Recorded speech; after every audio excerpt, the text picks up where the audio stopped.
I start with the problem at the school. What does the school want? When you can tell me what the school wants, and then your collection, then we fix it together.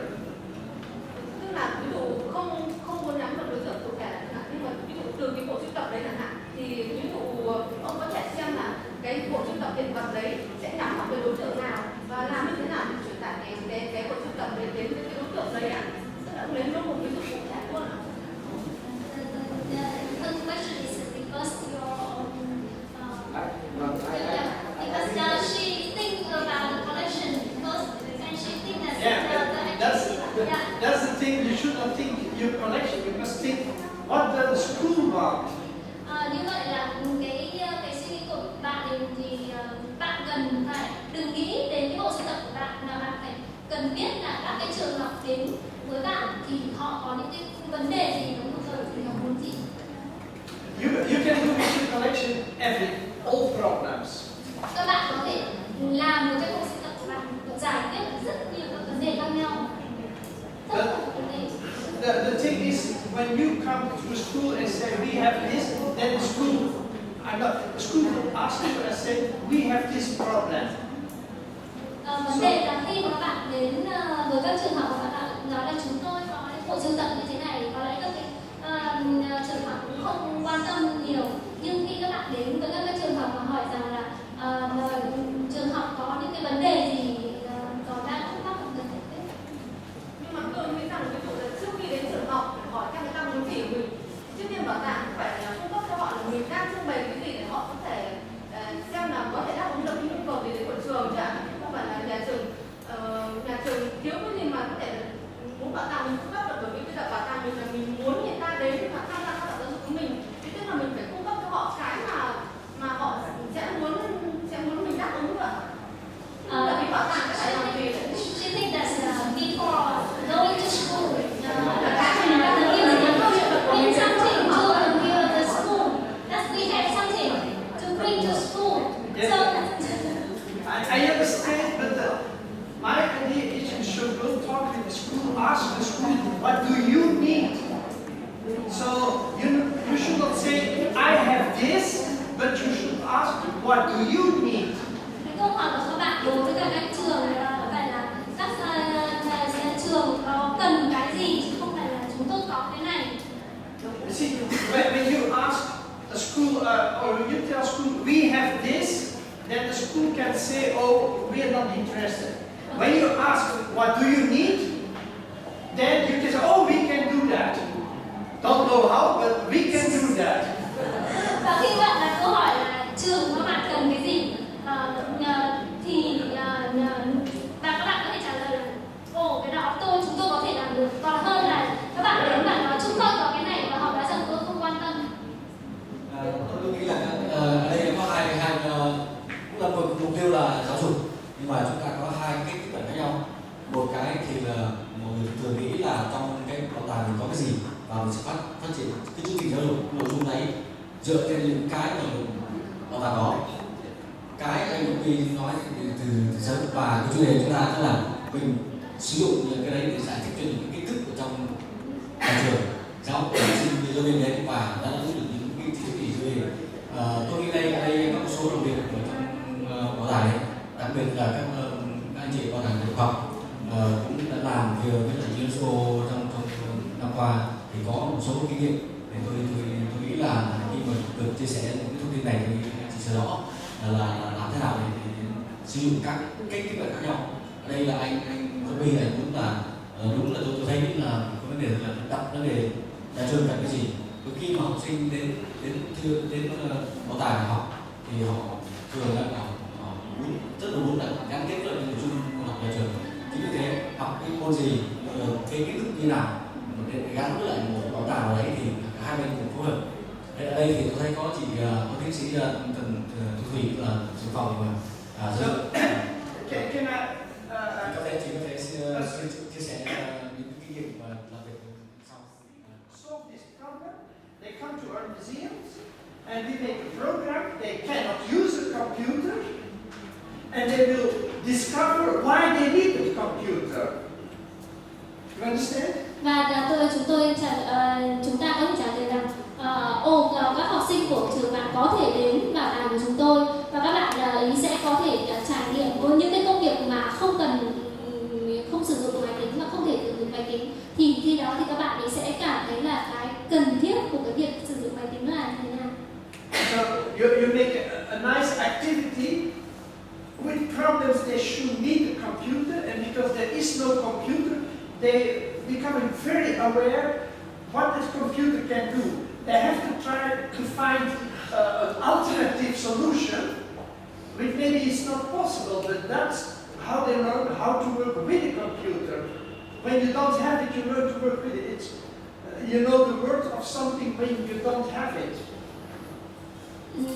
Và khi mà chúng ta tổ chức cái chương trình này thì chúng ta làm thế nào mà các cái hoạt động của đó nó sẽ cần các cái máy tính. Tuy nhiên là các em không được trang bị, không được trang các cái máy tính. Và khi các em phải giải quyết cái vấn đề là làm thế nào những cái công việc để giải quyết mà không có cái máy tính, thì các em lại có thể học được cái cách làm việc mà không có những cái điều kiện cần thiết. Và em nhận thức được cái sự cần thiết của máy tính. You can almost any problem. You can find an activity to make to give a historical view how the problem has solved somehow, and when you go back to the origin of something, and then you go with the children, then it can follow the next step. So, but it's so important that the schools say this is our problem, and then you go and sit and think, and maybe if you don't find a solution, you can tell me. I always have many crazy ideas. Tôi nghĩ là bất cứ những cái vấn đề gì của cái trường học chúng ta đều có thể tìm cách giải quyết được. Và nếu mà khi các bạn mà bí quá thì các bạn có thể gửi thư email chúng tôi, vì tôi có rất nhiều các ý tưởng lên rồi. Bảo tàng Việt Nam, cho nên ông nghĩ rằng là cái vấn đề mà ông nói, chỉ cần nói như thế mọi người cũng đã hiểu rồi. Nhưng mà thực ra thì ở đây thì khi mà cái câu hỏi của bạn là làm thế nào để mình kết nối giữa cái nội dung của nhà trường và hiện vật trong bảo tàng, thì thường là chúng ta cũng nghĩ rằng là mình có một hiện vật này và mình đem hiện vật đấy giới thiệu cho nhà trường cũng nghĩ rằng là không, học sinh của tôi không cần học về cái thông tin đấy, bởi vì nó chẳng giúp ích gì cho nhà trường cả. Thế thì bây giờ là mình phải tìm ra được là cái sự kết nối giữa cái thông tin về hiện vật đấy với cả cái nội dung học ở nhà trường. Mà ở đây thì với một hiện vật thì anh có thể có rất nhiều câu chuyện để anh nói với nhau. Anh có thể nói về những giá trị văn hóa ẩn chứa đằng sau hiện vật đấy. Nhưng anh cũng có thể có câu chuyện như ông nói rằng là có thể là về toán học cũng có thể sử dụng hiện vật đấy để dạy, hay là về sinh học có thể sử dụng hiện vật đấy để dạy, hay là về hóa học, hay là về rất là nhiều môn học khác thì cũng có thể sử dụng hiện vật đấy để dạy cho học sinh học hiểu về môn học đấy. Thế thì cái việc quan trọng ở đây là bảo tàng thì phải tìm hiểu được là nhà trường có nhu cầu gì, và để tìm hiểu được cái nhu cầu của nhà trường thì bảo tàng phải nắm được cái chương trình học của nhà trường và xem là vậy thì với cái trưng bày này của bảo tàng, cái bộ sưu tập này của bảo tàng thì có thể là dạy môn học nào, giáo viên có thể khai thác trong môn học nào đến mang học sinh đến học của bảo tàng, và hiện vật nào có thể sử dụng để dạy trong môn học đấy, thì đấy chính là cái để mà tạo ra sự kết nối giữa cái bộ sưu tập hiện vật bảo tàng và cái chương trình giáo dục của nhà trường. When he's sitting, I have many ideas. They cannot use them, but because I have so many ideas, and it's like it starts up the other people, and then they start to have ideas. You understand? It's more like I work like a catalysator, just giving so many ideas, and then say, oh yeah, we can choose this one, but now I know. So they use me as a reflection, and they and when one of your museums have some lack of ideas, or they just want to write, you always can write me, and I always, because I've been talking with so many people, seen so many museums, so I often know, oh wait a moment, I saw this again there, oh this I saw it already there. So I've been in many countries and I've seen so many solutions for all kind of problems, so they're not mine, but I can share them. Tôi được các cái bảo tàng mời đến để tư vấn về các cái hoạt động giáo dục, bởi vì rằng tôi là người có rất là nhiều các cái ý tưởng khác nhau, và khi tôi đưa ra những cái ý tưởng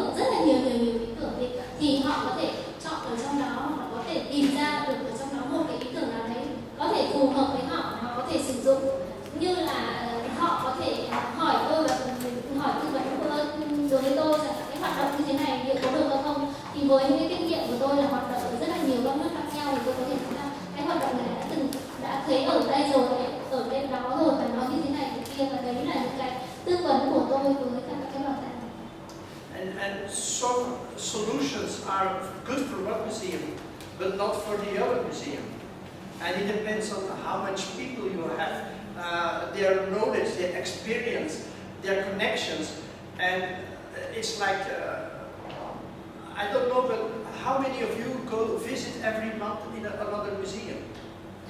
Tôi nghĩ rằng là những cái giải pháp của một cái bảo tàng này thì có thể nó sẽ không phù hợp và có thể áp dụng được cho những cái bảo tàng khác, bởi vì là nó còn phụ thuộc vào số người và những cái khả năng của cái đội ngũ bảo tàng đó, và rất nhiều các cái yếu tố khác.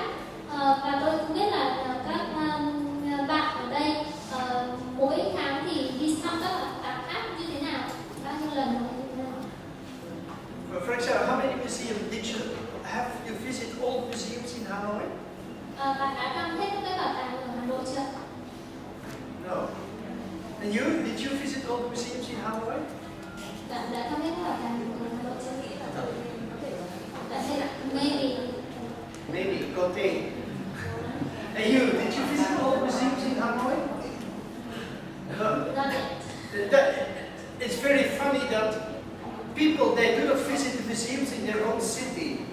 They have visit more museums all over the world, but in their own cities, some people never go to any other museum in their own city. Một điều là có thể các bạn sẽ đi thăm rất nhiều các bảo tàng trên thế giới, nhưng mà ở bản thân cái thành phố của bạn thì các bạn chưa đi thăm hết các bảo tàng. But I think it's a good step that you should have a kind of mailing list with a picture of the education workers in all the museums in Hanoi. So when you come in the museum, you just go have some tea together and talk a little bit. Tôi nghĩ là các bạn có thể đưa ra một cái danh sách và các cái bức ảnh của các cái bảo tàng, và các bạn sẽ đi đến các cái bảo tàng đó lần lượt. Because some museums, they are doing a lot of education projects for a long time. And for me, teaching is always telling what I have done wrong in the past. Và có lẽ là các bạn cũng việc dạy học của tôi thì luôn luôn nhắc nhở tôi là những cái điều gì tôi đã làm sai trước đó. So I don't know how it's working here, but for example, I think. Can I see this? Và các bạn có thể cũng chưa biết tất cả các cái bảo tàng khác thì có các cái hoạt động giáo dục nó như thế nào, nó đã đi tiến xa đến đâu. The making contact, and with one person you can work very good together, and with another person it doesn't work. So it takes some time, and then you discover, you make your own small network. And when you have solved problems, very often some museums they have solved already for you. You just have to ask it. Và tôi nghĩ rằng là đối với việc là kết nối tạo thành cái một mạng lưới, có thể là có những cái nơi này các bạn có những cái mối quan hệ tốt hơn, những nơi khác thì không tốt bằng. Tuy nhiên là khi mà chúng ta đã có kết nối thì chúng ta sẽ biết được rằng có những cái nơi người ta đã làm những việc đó rồi, chúng ta chỉ việc học hỏi cái kinh nghiệm thôi. And in Vietnam they do not have so many museums. In the Netherlands we have about 1,500 museums. Ở Việt Nam thì không có nhiều các bảo tàng, nhưng mà ở Hà Lan thì có đến 500 các cái bảo tàng. 1.500 các bảo tàng. Yeah, 1,500 museums in the Netherlands. I only visit about 500-600 of them. Yeah. But some museums, I was visiting them and then I came there and it was only one place of 4 meters by 4 meters, and they call museum and they say groups can come visit our museum for special price. Và có những cái bảo tàng nó chỉ có 4 mét vuông thôi, và cũng ghi là bảo tàng, và đến đây với giá rất là ưu đãi. For example, you're from Ethnology Museum? Do you know the Zuiderzee Museum in the Netherlands? Bạn có biết bảo tàng Zuiderzee Museum. ở Hà Lan không? They have also, like you have, rebuilt many old villages from all over the Netherlands, and it's also very big. And what they have is volunteers, and they are dressed like people in the past, and then they are sitting there and then doing the kind of work they did 100 years ago. And their schools, and everybody comes there, and it's like you're going back 100 years in the time. So it's the biggest ethnology museum of. It's kind of ethnology because your museum has more educational material and more oversight in a big building. So this has no big building, only like you have you have many houses rebuilt. They are often the original houses, I believe, isn't it? You have some narongs. They came from. Yeah. Some is the original. No, but you have a few small houses and they are original. Hầu hết là các nhà đều là các ngôi nhà người dân đã sử dụng rồi. Thế còn là chỉ có một vài ngôi nhà là dựng lại. Almost the house is used by. Yeah, but you also have the very big one, and when it was open, you also had to cut down a buffalo or something like that. I remember something like that. Isn't it? Yeah.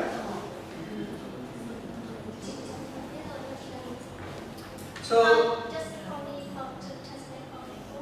Ở Hà Lan thì có một cái bảo tàng rất là giống, tương tự như cái bảo tàng dân tộc học, bởi vì là ở đó thì có các cái trưng bày về văn hóa và trang phục, cũng rất là nhiều cái thứ về các cái dân tộc ở Hà Lan. Và như các bạn biết thì họ còn có những cái người mặc cái trang phục đó ở các cái ngôi nhà, và họ sống theo cái như là ở cái thời kỳ cách đây rất là mấy trăm năm. Và khi học sinh đến đó trải nghiệm thì họ sẽ có cái cảm nhận hoàn toàn như là cái cuộc sống một cái thời đại ngày xưa đó. Thì tôi nghĩ là đối với cái bảo tàng đấy thì bảo tàng nó rất là rộng và nó có được những cái không gian để cho những cái trải nghiệm nó như vậy. Và không biết là các bảo tàng dân tộc học thì cũng có sử dụng những cái ngôi nhà những nguyên bản của các dân tộc không? So, when some of you museums like to make contact with Dutch museums who have the same topics, it's very easy. You can always mail me, and we have very good documentation of Dutch museums, and I know several people working in the museums, and I can bring you in contact. You just have to write English and do not use Google Big for you.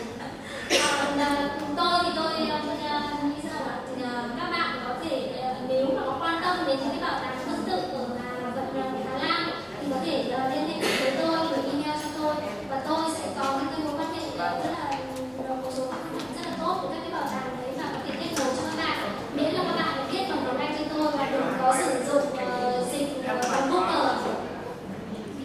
So, and don't be afraid to, sometimes I do not answer immediately now because I have a few very busy days because I have to be every day in the museum in Ho Chi Minh. But I always like to bring people in contact with each other because I'm also learning a lot of it. And in the Netherlands and also in Belgium and even in other countries, they're very interested in Asia because Asian is the upcoming interest for Europe. Và các bạn cũng cần anh ngại xin lỗi tôi, và nhiều khi tôi cũng không trả lời trực tiếp, mà tôi thực ra vì tôi cũng có rất là nhiều các công việc, tuy nhiên tôi rất là thích cái công việc là làm kết nối cho tất cả mọi người, và cái công việc đấy thì tôi nghĩ rằng là nó cũng ngày càng được sự quan tâm của các nước ở châu Âu và cũng các nước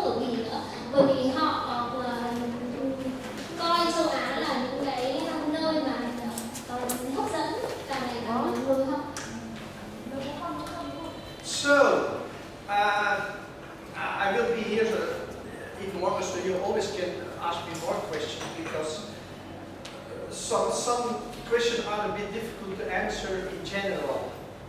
Yes? Tôi có thể trả lời không? Tôi đến từ bảo tàng dân tộc Nam và tôi là một nghiên cứu viên và biên tập viên một tạp chí bảo tàng nhân học. Tôi không làm việc ở phòng giáo dục. Tôi có một câu hỏi hơi đặc thù một chút, tức là trước hết tôi muốn hỏi là ông khi ở Việt Nam ông đã có thời gian đến tham quan bảo tàng dân tộc chưa? Have you been to the Ethnology Museum, Vietnam Museum of Ethnology? Yeah, I've been there in Taiwan. Taiwan, yeah. Yeah, I visited a few times. Not in Hanoi. No, in Hanoi I visited a few times, but I've also been in the Taiwan, and they also have a big ethnology museum. It's also nice. She is from the Museum of Technology.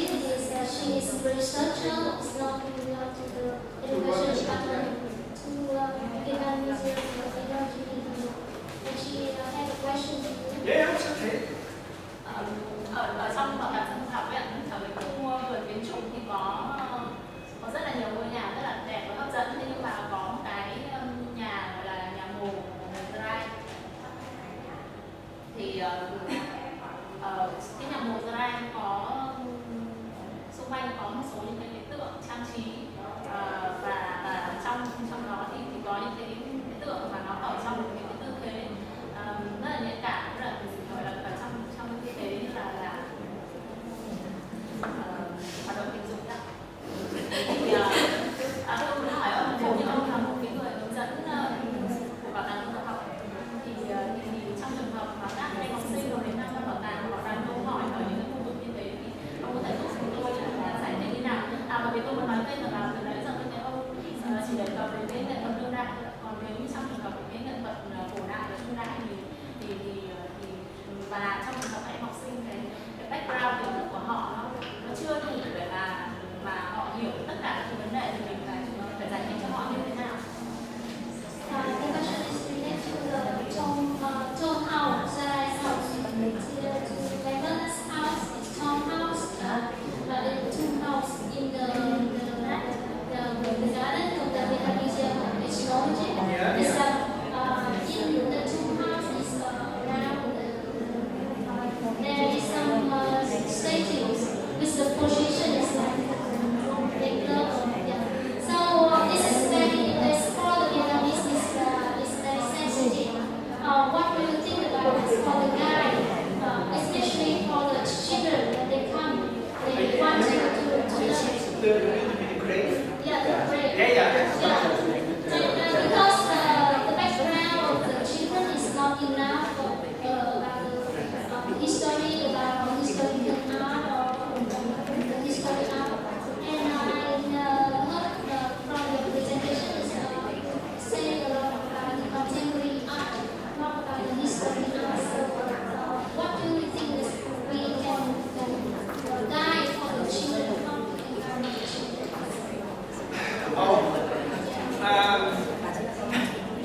It's you see,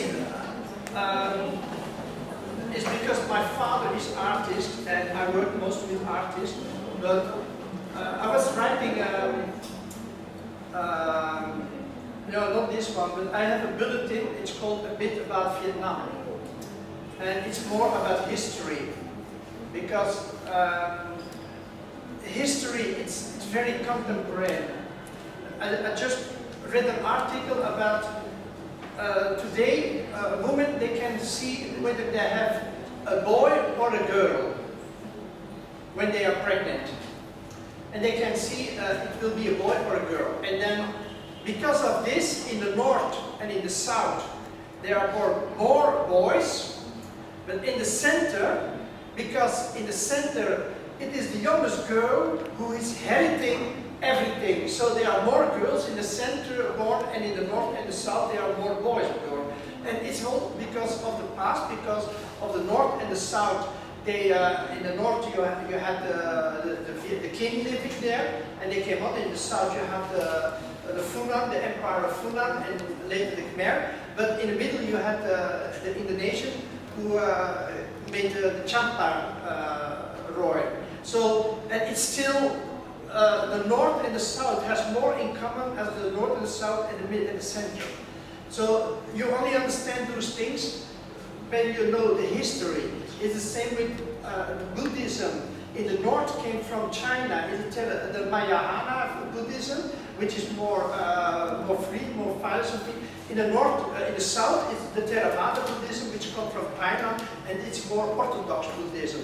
So they created a different kind of mentality between the different kind of Buddhism. So everything is related to history, and certain things they are very interesting, and certain things they are strange because there was a Tang culture which was a very rich culture, but when the Chinese invaded, it has disappeared almost everywhere. Well, it's not really, but now they have many drums, but I would love to know what their language was, because it was spread into Myanmar, and so history is, I'm not Buddhist, I have no religion, but there's a very nice saying from Buddha, I love that saying. He says, when you're standing in front of a river, you see the water there, but the river is also the water that has gone and the water that will come. So it's the same with life. You cannot have life without history and without future. So if you want to understand life today, you have to know the history, and you have to know where it's going to. So for me, history is very, very important. And not only important, but it's also many things you only can understand when you know a little bit about the history. If you do not know the story of that poor woman who her husband left, and then she married another man, and then her husband came back as a beggar, and then she hid him because her husband came in, and she hid him in the straw and the wood. But her new husband took the whole wood, threw it into the fire, and then she, oh, my husband died in the fire, and then she jumped also into the fire. And then the new husband, so sad, he also jumped in the fire. And now you have a bed with 3 points, because there were 3 sad figures, and around that you have to drink a lot and make the towel very drunken, so when he goes back he will tell many nice stories about your kitchen. It's all history, but it's still today. Oh, sorry. Tôi nghĩ rằng là tôi vì là cha tôi là một nghệ sĩ, nên là tôi cũng có rất là nhiều các quan tâm đến các vấn đề liên quan đến nghệ thuật. Nhưng tôi cũng là một người quan tâm đến lịch sử, và tôi hiểu rằng là ở Việt Nam thì tại sao cái người ở Bắc và người Nam thì vẫn cứ trọng Nam hơn, và người ở miền Trung thì lại vì là họ theo cái mẫu hệ nên là họ vẫn thích là có nhiều con gái, bởi vì con gái được thừa hưởng của cải. Do đó là để mà hiểu được lịch sử thì tôi phải hiểu được rất là nhiều các cái vấn đề, và vấn đề của ngày nay thì vẫn phải đương đại ngày nay vẫn liên quan đến lịch sử. Rõ ràng là những cái vấn đề về dân số, về cái tỷ lệ nam hay nữ được sinh ra ở đâu thì nó vẫn gắn liền với quá khứ và lịch sử. Cũng như là tôi thì không theo đạo, nhưng mà tôi hiểu rằng là tôi thích một cái câu của một nhà triết học, một đạo Phật, rằng là khi ta nhìn một dòng sông thì không có nghĩa là cái khúc sông đó là nó đang đứng yên, mà nó là cả một cái dòng chảy, do đó nó có cả quá khứ và nó có cả tương lai. Như vậy thì để mà hiểu được một cái vấn đề ở hiện tại thì chúng ta vẫn cần phải nối kết với các cái vấn đề lịch sử. Ông cũng kể thêm một số các cái câu chuyện liên quan đến cái việc ba chân nhé. Câu chuyện đấy thì tôi nghĩ là tôi cũng không thêm nữa, nhưng mà tất cả những cái điều mà chúng ta hiện tại, tức là quy ra cuối cùng là những cái vấn đề hiện tại thì nó đều có gắn với lịch sử, nên là những cái hiểu biết về lịch sử rất là quan trọng. Yeah, and it's not only history but also geography, because when people ask me, so that what do you like, the north or the south? And then they say, oh, they're so different. And then I say, yes, but it has reason, because, for example, when the Mekong has a lot of water, it goes to the lake, the Sap Lake in Cambodia, and then later it comes back. So the Mekong doesn't go like this. but the Red River here, because sometimes 60 meters higher, because it's a lot of nature violence. So in the north you also have winter and summer or something like that. While in the south you only have sunshine and a little bit of rain. So all those things, they are have their influence on daily life and on so many things. So it's just like learning. It's not one thing. It's so many complex factor of. And 400 years ago, the Dutch, they were helping the northern king to fight against the king in the middle, but that was the agreement. So the Dutch came with 2 vessels, boats with cannons, but I think it was true. He did not went with this land army, so the Dutch, they were only there and they lost all their ships. And but it's there are very beautiful books written about the Dutch and the Vietnamese history. It's about 400 years. It's very, very. I'm sorry. Và trong khi thì tất cả các những cái câu chuyện liên quan thì đều đưa cho chúng ta là có một cái cần phải có những cái lịch sử vẫn gắn liền với cả hiện đại. Yes. When we were in your museum, I was with a few friends. One of my friends from Hanoi, she's Kai Si, she sings Kai Rong, so very special for the north, Kai Rong. But and my other friends, and they saw this beautiful building, and oh, they won't have the picture there. And then they asked me, what is it? So I said, well, it's for engraving. They were very scared. But how you handle this with children, I think it's depending on the situation and how old your children are. And to use it in a teaching way, I would, my first year when I came in Hanoi, I was going almost every day there is a small street over there and they have funerals there. And there is a music group and every day I went there and I had tea and I see the funeral. So funeral is not only sad, it's also music. So you can do a lot with children to talk about it. You can make a small story, but you can also tell about life and other things. So it's not, when children think, oh, it's no problem, they're children. But you can tell so much about what those ethnic groups, because they have their own ideas about all those things. And they are not always the same as we have. But that's all over the world. The Christians, they have other ideas as Buddhism. So it's good for children to get to know the ideas of other people. So I think if there is a question for câu trả lời. Tôi nghĩ rằng là cái việc mà giới thiệu cho các em trẻ em thì cũng phụ thuộc vào các trẻ em ở cái độ tuổi là bao nhiêu. Và tôi thấy rằng là chẳng hạn như là tôi đối với cả tôi có một người bạn là ca sĩ cải lương ở Việt Nam, thì khi mà đến thăm cái trưng bày ở bảo tàng dân tộc học thì và được trưng bày ở đây thì chị cảm thấy rất là xấu hổ và rất là e ngại. Thì nó cũng phụ thuộc vào lứa tuổi và tùy thuộc vào những cái phản ứng cũng như cái văn hóa của cái lứa tuổi đấy như thế nào. Nhưng tôi nghĩ rằng là tôi chẳng hạn như tôi ở cái nơi mà rất gần cái khu gọi là chắc không biết phù hợp cái gì, tôi hay uống trà và tôi thấy hàng ngày diễn ra đám tang và có những kèn thổi về đám ma, thì tôi nghĩ rằng cuộc sống nó vẫn là như vậy và trẻ con thì nó cần được hiểu biết về cái sự về cuộc sống, có thể có sống có chết, và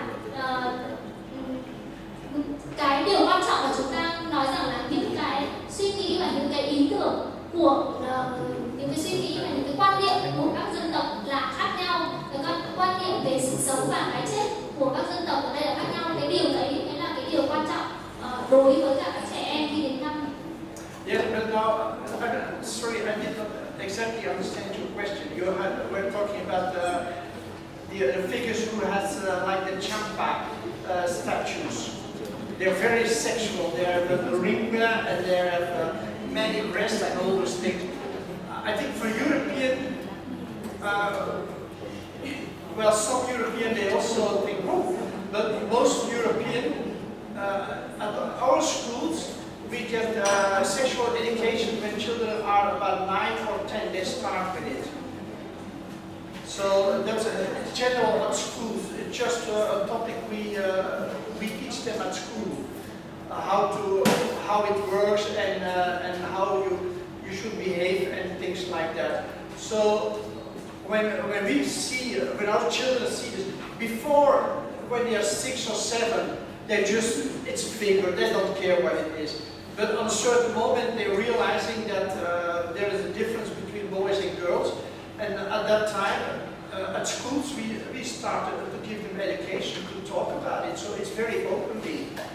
For me it's very strange that on television you can see people beating each other to death. That's normal, and when they make love it's not normal, so for me it's a bit strange.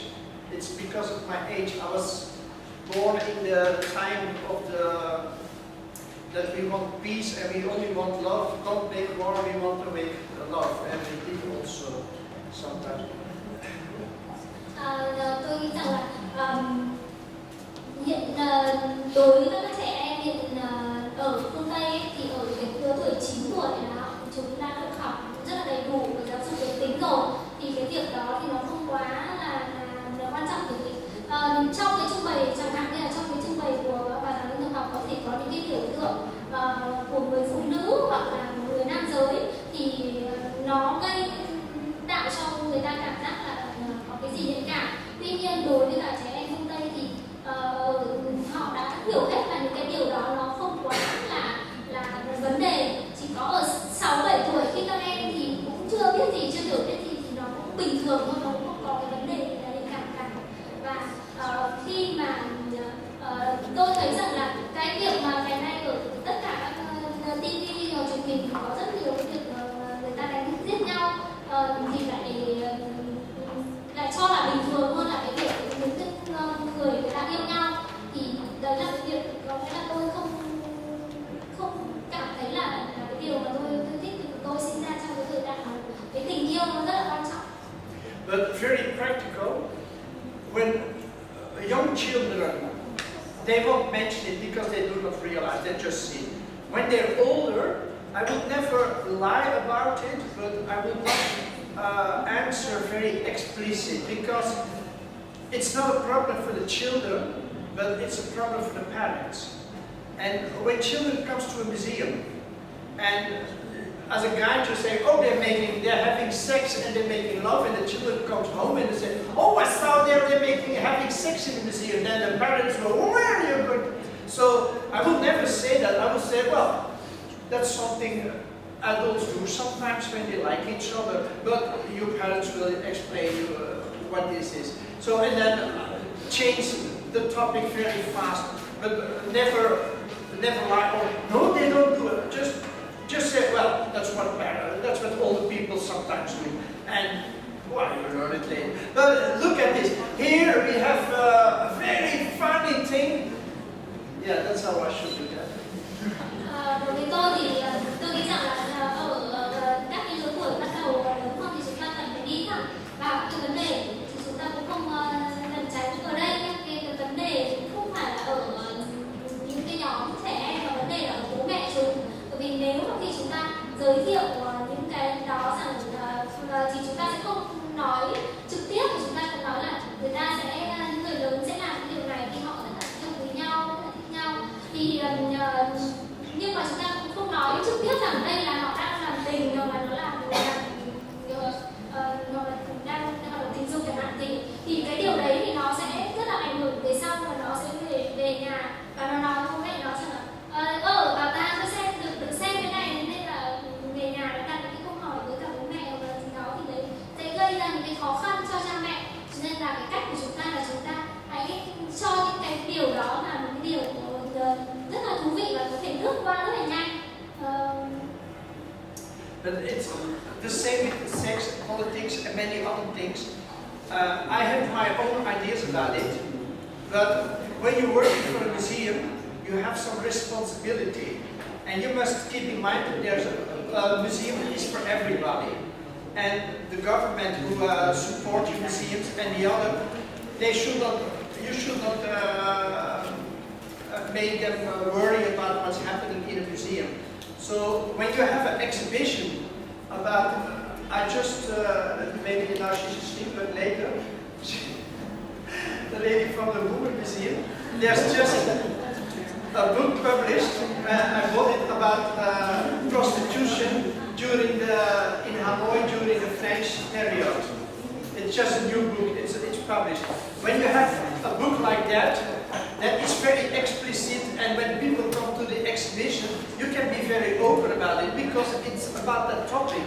But when you go to a museum for everybody, then you must realize that the parents, some parents, they don't want to talk about certain things, and they have to feel comfortable. So you must be always keep in mind that you cannot tell everything you want. It's depending on what kind of public you have at that moment. Tôi nghĩ rằng là các bạn là những cái cán bộ của bảo tàng và các bạn có một cái trách nhiệm đối với những cái trưng bày ở trong bảo tàng, bởi vì chính phủ là người trả tiền để các cái hoạt động bảo tàng được diễn ra. Sau đó các bạn cũng phải có cái trách nhiệm là làm sao để đưa đến cho công chúng với những cái đối tượng khác nhau có những cái sự hài lòng. Tôi nghĩ rằng chẳng hạn như là một cái trưng bày một cái quyển sách sắp tới mà liên quan đến vấn đề làm dân trong thời kỳ thực dân Pháp chẳng hạn, thì có thể là nó sẽ được giới thiệu ở bảo tàng phụ nữ. Thì và các cái vấn đề này thì khi mà chúng ta đã có những cái vấn đề cụ thể và sẽ được trưng bày ở phụ nữ chẳng hạn, thì người ta nói đến những cái vấn đề đó một cách cởi mở và không có cái gì để e ngại ở đây cả. Tuy nhiên là ở trong một cái bảo tàng với rất nhiều các cái hiện vật có những cái điều khác nhau, và mỗi người đến thăm bảo tàng có một cái nhu cầu muốn thỏa mãn khác nhau, thì chúng ta cái trách nhiệm của chúng ta cũng như cái bên cạnh điều kiện chúng ta cần phải làm sao mà có thể không làm cho họ cảm thấy là có thể thất vọng, bởi vì là có thể là cha mẹ không muốn là các con mình đến bảo tàng để biết những cái điều đấy chẳng hạn, chúng ta phải rất là nhạy cảm cũng như là cái trách nhiệm. And for this, Vietnam is no much different as the Netherlands, because in the Netherlands we have many heavy religious groups, and when you have explicit sexual things, like in a library or in a museum, they and then they do not want it, and they're very, very. It's exactly the same. They just cannot throw you in jail for it, but they will say, oh, when you do this, then you can close your museum. So it's exactly the same. But when you do privately, you can do that. But in many villages, small villages, for example, it's not allowed to work on Sunday, because on Sunday is the day of the Lord and things like that, and then you cannot work. And when you do that, so when you come in the Netherlands, you think it's all free and all open-minded, but just forget it. They also have the same in our country. Being gay, it's okay, you can marry each other, but there are still a lot of people who think, hey. So it's very.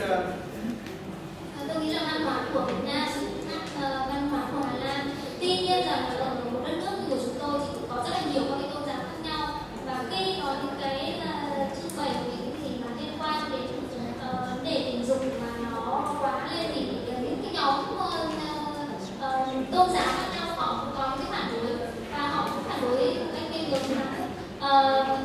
Cũng như là họ có những cái ngày chủ nhật, những cái tôn giáo họ dành cái ngày chủ nhật để họ nghĩ về Chúa là làm gì, thì cũng không làm việc vào những cái ngày đó. Thì tôi nghĩ rằng là nhìn bề ngoài thì có vẻ là đất nước Hà Lan thì mọi cái đều tự do cởi mở, nhưng mà cũng không phải hẳn như thế đâu. Có rất nhiều. There, a few years ago, there was a crazy guy, and he had candle, just like you use for the tea, to heat the tea. And the car of the queen came along, and he threw it to the car of the queen. He has been for 2 years in jail, and they always kept him there because they said he's crazy, he's dangerous, dangerous people. He only throws something small like this to the car of the queen. That's all. 2 years in jail. Chẳng hạn như là Việt Nam trước đây thì có một cái người ta chỉ cầm một cái ngọn nến nhỏ nhỏ để có thể đốt cháy một cái tách trà thôi, và khi mà xe của hoàng hậu đi qua thì ông ta có ném vào và ông ta đã phải chịu 2 năm tù giam. Thì người ta nghĩ rằng là cái người đó đã gây những nguy hiểm cho hoàng hậu. Okay, some more questions. Yes? She asked about the hangout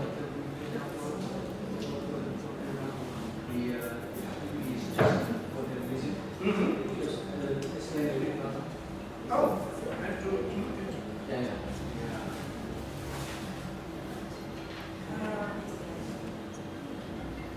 yeah, well, I told a little bit about the exhibition already, but when I'm visiting a country, another country, I go to the big museums, but also to small museums and the galleries. I try to see everything. But most people, especially for Vietnamese people, they do not have so much money. Well, they have much money, but not for Europe. They cannot come to my country. And then I thought it would be nice, because several times I'm talking with the Vietnamese artists. And they only see the big work of the famous artists. And then they think, oh, we are not so good because you have so many good artists there. But they do not know we have 10,000 artists in Europe, only in the Netherlands. And only a few of them, they are international. And all the rest, they make just very common art and all kind of nice art. They're only local famous. So I thought I make a cross overview of what different kind of artists we have in the Netherlands. So the exhibition in Ho Chi Minh, you see a few of the artists, they are very famous, international famous. One of them was even elected as the best artist of the year in the Netherlands. So among 10,000 artists, people found him, he was the best a few years ago. But they're just started. They did the course, they went to the academy and they just started. So you can see all kinds of different levels of art. And I invited some Vietnamese artists just to make the difference. And it's very funny because when you see the work of the Vietnamese artist and the Dutch artist, there is a real big difference between them. The Vietnamese artists make quite a completely other art. And that's interesting. I think that's interesting.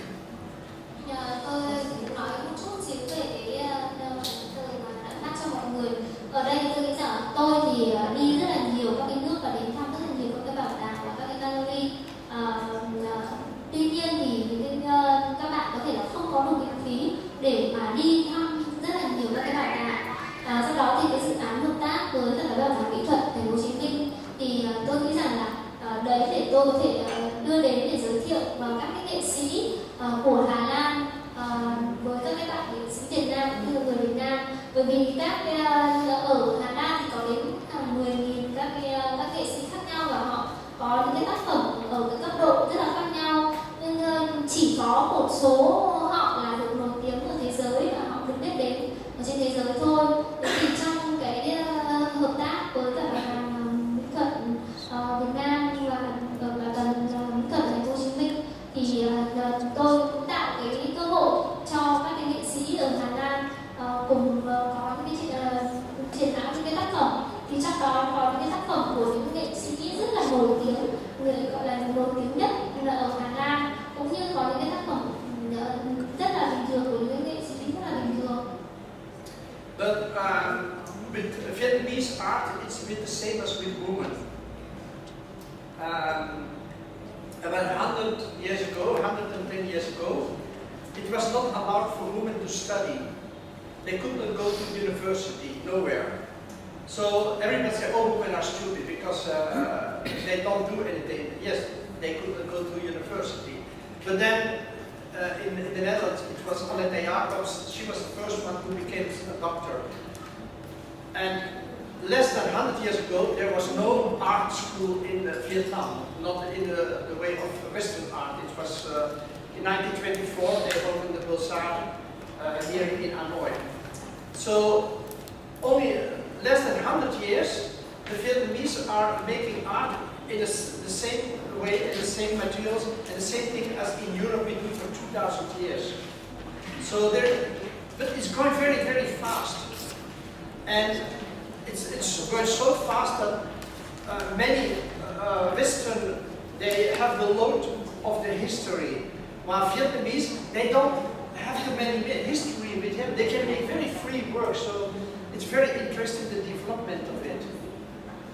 Tôi nghĩ rằng là đối với cả mỹ thuật Việt Nam thì là cái mỹ thuật còn non trẻ, thì cách đây khoảng hơn 100 năm thôi, thì những cái nghệ thuật của phương Tây đã đến Việt Nam. Và những cái thời điểm trước đây thì người phụ nữ cũng không được đi học nghệ thuật, bởi vì cho rằng là phụ nữ cũng không cần phải biết và cũng không biết những cái điều đấy. Tuy nhiên thì những nhà nghệ sĩ của Việt Nam đã được tiếp cận với cả nghệ thuật của phương Tây, mà những cái nghệ thuật đấy đã phát triển hàng nghìn năm, thì họ lại có một cái sự phát triển rất là nhanh chóng, và do đó là tôi cũng không muốn là có những trưng bày để có thể thấy được cái sự phát triển nhanh chóng. So, but I started to, and I did repeat it a few times. Oh, I love issues. When you have your collection and when you go to schools, don't talk about your collection at first. Just say we have an interesting museum and people can learn so much in our museum. What kind of problems do you have at school? I think we can help you. Because it's like when you're selling something, when you say, oh, I have this to sell, then people say, oh no, I'm not interested. But when you ask, is there something you need? They say, yes, but you cannot help me. They say, oh, who knows, maybe we can help you.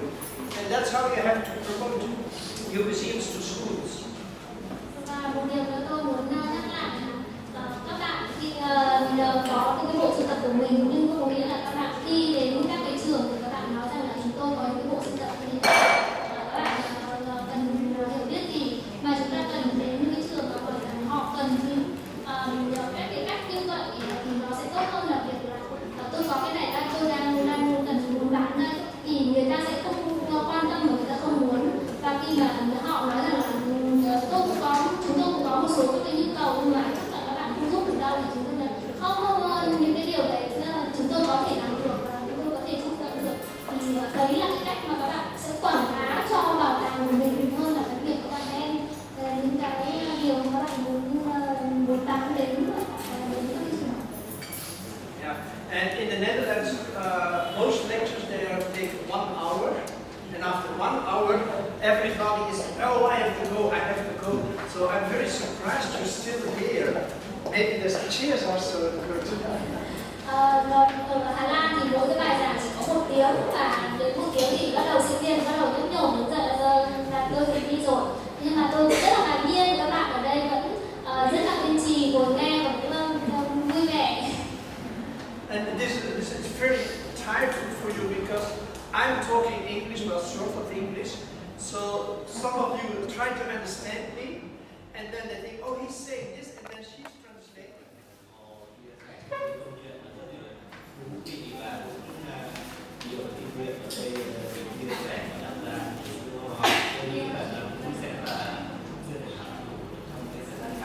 nhưng hy vọng